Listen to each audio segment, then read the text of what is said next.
Step Bible is a great, free, online resource that anyone can use to look at both the Old and New Testaments and the original languages that lie behind our English translations.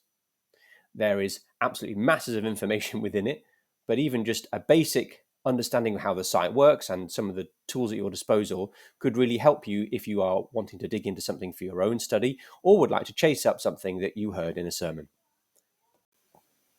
This is the Step Bible main view, certainly the one that you get if you follow the link that has come around with the link to this video.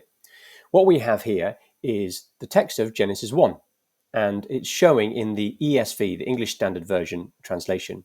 You can get other translations if you click on this drop down, but the ESV is actually the most powerful for getting into the biblical text, that is the Hebrew for the Old Testament and the Greek for the New Testament, because it is matched in the software. Let me show you what that means.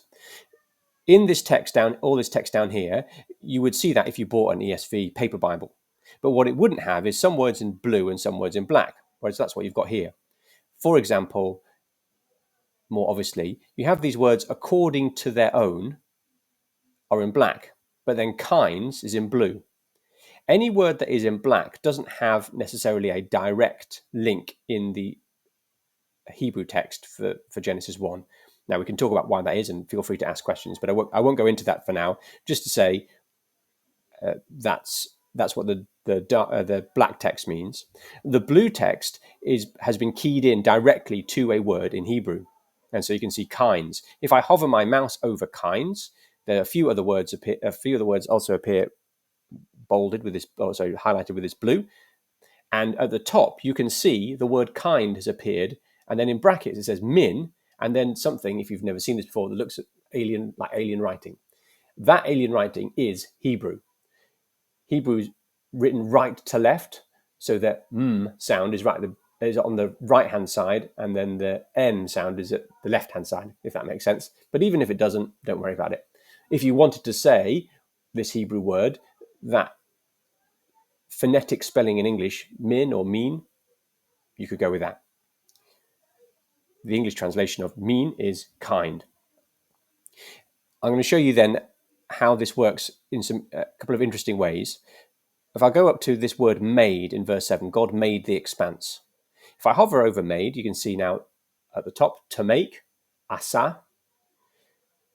What you may notice is that in the main text, 3 other words have been highlighted. You can see made in verse 16, but then you've got in verse 11 bearing, and then bearing again in verse 12. What this tells me straight away, as someone who doesn't know Hebrew, is that this same word, asa, meaning to make, is the word behind each of those 4 instances.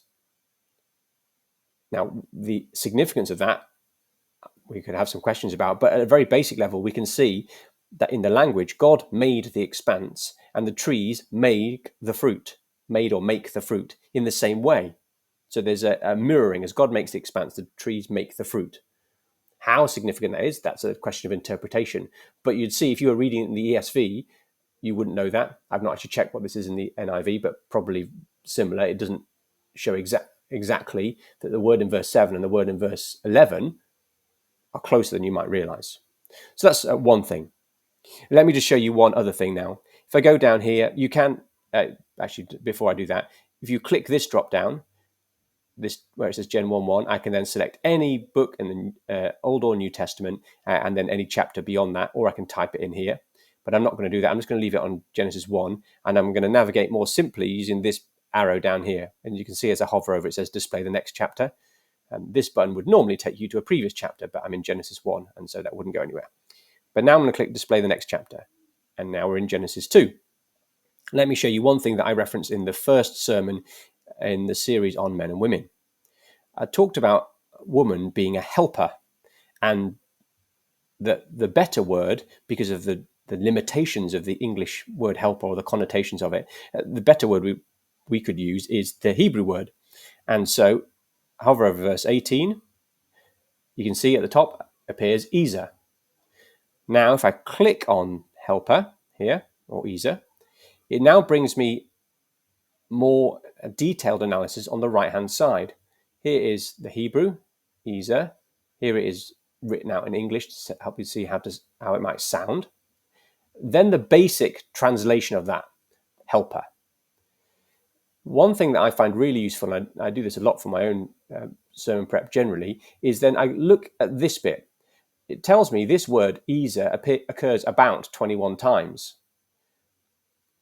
If you click on 21, you'll like this. If you've already been watching this long, you'll definitely like this. If I click on 21 times, now in the main window, I go away from Genesis 2, and here I have every time in the Old Testament the word Ezer appears.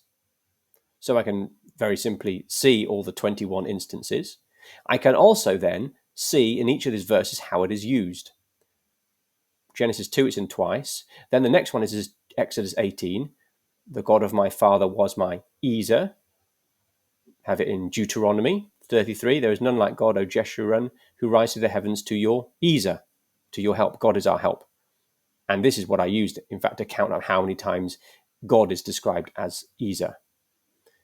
The vast majority of these times, it is him rather than someone else who is being a help or an Ezer. This, in many ways, is just as helpful as the basic translation, if not more so, to see how Scripture uses this term, what context it might appear in.